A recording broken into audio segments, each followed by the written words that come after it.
Hey guys, Maverick here. Welcome back to the channel. Got another Warzone tips and tricks video for you. Today, we're going to talk about my 3 priorities in the early game that set me up for that victory royale. Let's take a look.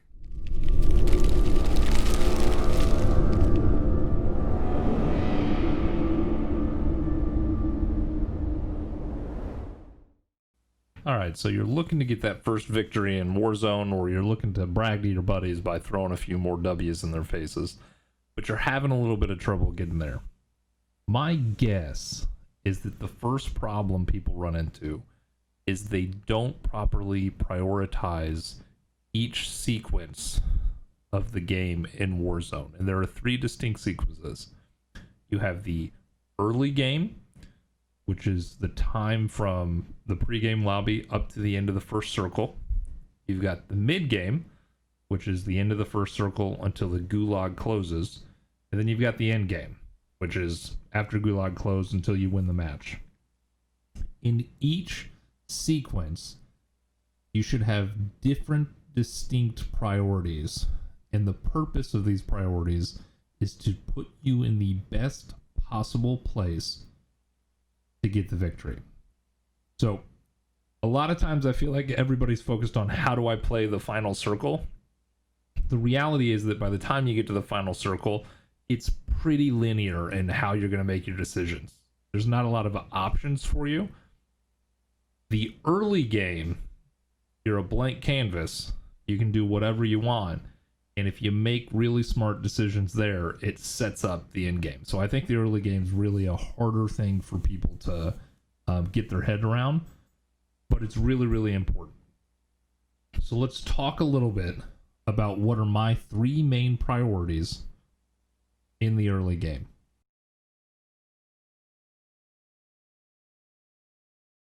So the early game for me is all about 1, gaining confidence, 2, getting my loadout, and then 3, getting information. Each one of those points is going to lead into my mid-game strategy, and it's going to put me in the best position to effectively navigate the mid-game, which tends to be the hardest section of the match in Warzone. So let's talk about confidence. Warzone is a game that I feel like has a cascading effect of events. If something good happens, it tends to be followed by future good things. If something bad happens, it tends to cascade negatively throughout the course of my match. A really basic example.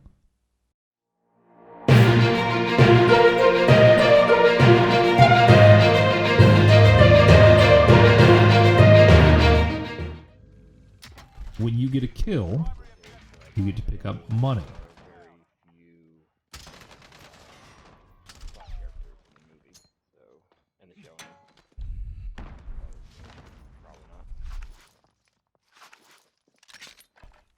When you pick up money off the guy that you looted, you can buy a UAV, you can buy self-revive, you can buy the armor plates, you can buy utility. That utility can help you get the next kill, which gets more money, which allows you to cascade these positive events.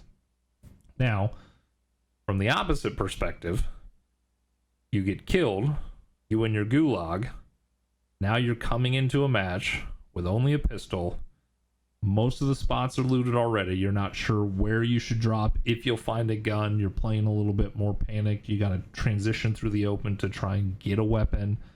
You're putting yourself in a situation, or the environment is putting you in a situation where you have lower chances of success. So knowing that that happens, I want to try and put myself in a position from the very beginning where I can have as many positive things happen to me as possible. That starts with building confidence. So what do I focus on in the beginning of the game? From the second that I drop in to the pregame lobby, I want to check the map and get an idea of what my flight path is going to be. People tend to drop near the flight path or very far away. You don't see a massive amount of people drop sort of in between the edge of the map and the flight path, typically, unless it's a certain POI. So what I like to do is get my bearings with the flight path. When the pregame lobby transitions to the drop, I go and I mark contracts in the area where I'm planning on dropping. This serves a couple of purposes. First, it makes it easier for me to identify if a contract's on a roof or it's in a building or what I want to grab, so that I can try and start building up money for my loadout. The second piece, though, is that it provides me with information on where opponents could be. As I'm flying in, or I land and pick something up, those contracts are going to stay up on my HUD. If one of them disappears, I now have an information advantage because I know that there is somebody over there and I haven't given them any clue as to where I am. So once we touch down, my entire focus now for the first couple of minutes of the game is how do I start building confidence and getting the money for my loadout. I try and take very smart fights early on. I want to try and find a weapon that I'm comfortable with, and I don't want to be hyper aggressive. And the reason is I want to try and get my aim dialed in. I want to try and remove any barriers to my thought process so that I know that essentially both my hands and my mind are warmed up. So you'll see that I purposely play pretty slow in the first couple of minutes. Spend a lot of time being really thorough in my looting, because what I want to do is make it to where I don't have to think about weapons or number of armor plates or any of the other things that can be a distraction from gunplay. So I try and get them all out of the way as soon as possible. I feel like the scavenger contract is the best way to accomplish this. I like it because it doesn't provide any opponent any information while you're completing the contract. Every other contract does, right? So a bounty contract provides the marker on the map, and it provides a gauge for how close you're getting to an individual. A recon contract puts a giant flare up in the sky so everybody knows where you're at. The scavenger contract, it creates a chest that nobody else can see, nobody else can hear. So I don't necessarily have to even pick it up when I'm transitioning to an area if I feel another person is around me. New objective identified. So I think it's a really good way to start picking up a little bit of cash in the early game. Let's talk about your loadout. First, if you're not doing this, and I don't know why you wouldn't be, but it's time to change if you're trying to get some solo victories, your loadout needs to be built for the type of player that you are.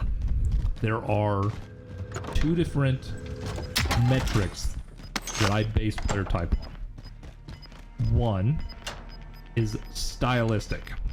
I categorize players as either aggressive, passive, or tactical. And objective identified. I categorize those players based off of how they move and how they take fights.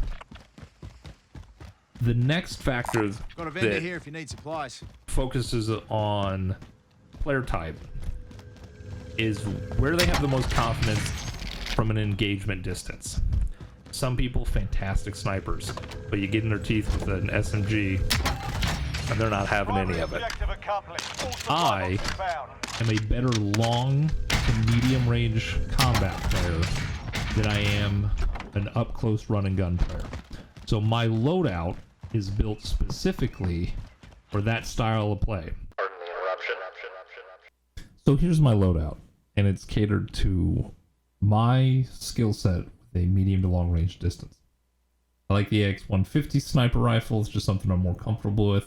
I run a Growl like every other person until they nerf it.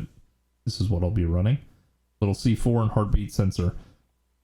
As a solo player, this gives me, for my style, the most well-rounded probability of being able to win any gunfight I run into.